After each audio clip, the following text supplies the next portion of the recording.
कल तक हम सिर्फ स्पेकुलेशन कर रहे थे, क्या ईरान और यूएस इसराइल के बीच वार शुरू होगी। अब जवाब मिल गया है, कॉन्फ्लिक्ट ऑफिशियली एक्सक्लेट हो चुका है। और सबसे शॉकिंग अपडेट ये है कि ईरान के सुप्रीम लीडर अयतोल्ला अली खामेनेई की मौत कंफर्म हो गई है यूएस इसराइल स्ट्राइक्स के दौरान।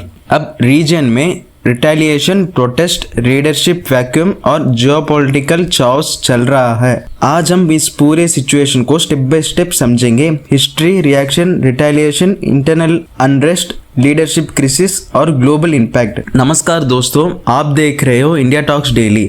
आज हम एक बहुत ही important world news topics cover करने वाले हैं। ईरान वॉर का अपडेट, सुप्रीम लीडर की डेथ के बाद क्या हो रहा है और दुनिया किस डायरेक्शन में जा रही है। इस वीडियो को एंड तक जरूर देखिए, क्योंकि जो फाइंडिंग्स हम शेयर करने वाले हैं वो आपको और आपके व्यूअर्स को करंट अफेयर्स से परफेक्टली अपडेटेड रखेगी। सबसे पहली और सबसे बड़ी डेवलपमेंट ये है कि ईरानियन स्टेट मीडिया ने अयतोल्ला अली खामेनेई की मौत कंफर्म की है।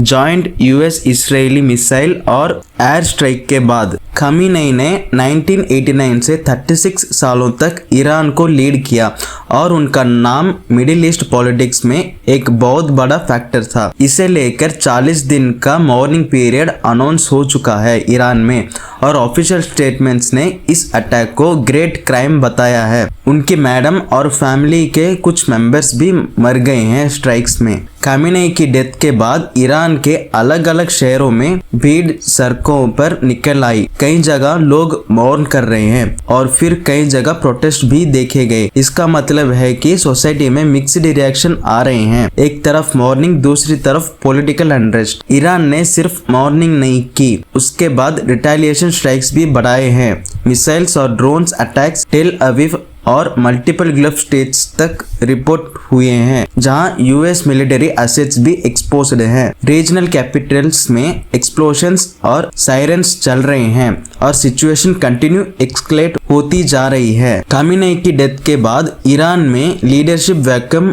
बन गया है। अभी ईरान की government temporary 3 member interim council के थ्रू चल रही है, जिसमें प्रेसिडेंट, जुडिशरी चीफ और एक गार्डियन काउंसिल मेंबर शामिल हैं। पोटेंशियल सक्सेसर के नाम भी डिस्कशंस में आ रहे हैं। कभी मॉडरेट क्लेरिक्स, कभी हार्डलाइन कंजर्वेटिव्स की लिस्ट बन रही है। अगर नेक्स्ट लीडर सेलेक्ट होता है तो ईरान में पॉलिसी डायरेक्शन और उसके रिटेलिएशन स्ट्रेटेजी पे इसका बहुत बड़ा इफेक्ट पड़ेगा। वर्ल्ड लीडर्स अभी भी कॉशंस रिएक्शंस दे रहे हैं। जर्मनी ने बोला कि डे आफ्टर प्लान बनाना होगा, क्योंकि कॉन्फ्लिक्ट में और भी एक्सक्लेशन की पॉसिबिलिटी है। रशिया ने कंडेम किया है स्ट्राइक्स को और वार्निंग दी है। यूनाइटेड नेशंस ने इमरजेंसी मीटिंग बुला ली है और लीडर्स डी एक्सक्लेशन के लिए बोल रहे हैं। मिसाइल अटैक्स सिर्फ ईरान पर कॉन्सेंट्रेट नहीं रहे। बहरीन, यूएई, क्वार्टर, कुवैत और दूसरे गल्फ स्टेट्स में टेंशंस और एक्सप्लोशंस रिपोर्ट्स हुए हैं,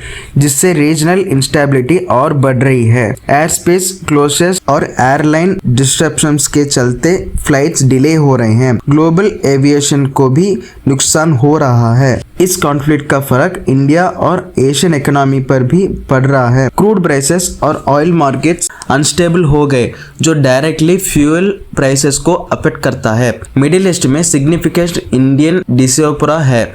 उनकी सेफ्टी और इवैक्यूएशन प्लानिंग पर सरकार को नजर रखनी पड़ रही है। कॉन्फ्लिक्ट के 3 पॉसिबल सिनेरियोस अभी बाहर आ रहे हैं। पहला, limited escalation, temporary crease fire और डिप्लोमेसी रेज्यूम। दूसरा, प्रोलॉन्ग्ड कॉन्फ्लिक्ट, ईरान रिटेलिएशन और ग्लोबल इन्वॉल्वमेंट। तीसरा, वाइडर कोएलिशन वॉर, अगर रशिया या चाइना सिचुएशन में स्ट्रॉन्ग एंट्री करते हैं। किसी भी सिनेरियो में शॉर्ट टर्म स्टेबिलिटी मुश्किल दिखती है। कल तक हम सोच रहे थे कि कॉन्फ्लिक्ट स्टार्ट होगा या नहीं।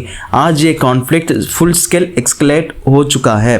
ईरान के सुप्रीम लीडर की डेथ और रिटेलिएशन के बाद सिनेरियो और डेंजरस हो गया है। वॉर के इस फेज में डिप्लोमेसी और कॉशन जरूरी है। इंटरनेशनल प्रेशर डी एस्केलेशन की तरफ बढ़ रहा है, लेकिन अब तक कोई प्रॉमिस नहीं मिल रहा है। आपका क्या ओपिनियन है? क्या ये बार एक और बिग ग्लोबल फेस में बढ़ेगी या डिप्लोमेसी रोक देगी और दोनों साइड सदमा खाएगा? कमेंट में अपना थॉट जरूर लिखो और अगर ये एक्सप्लेनेशन इंफॉर्मेटिव लगा हो तो चैनल को सब्सक्राइब और लाइक जरूर करो।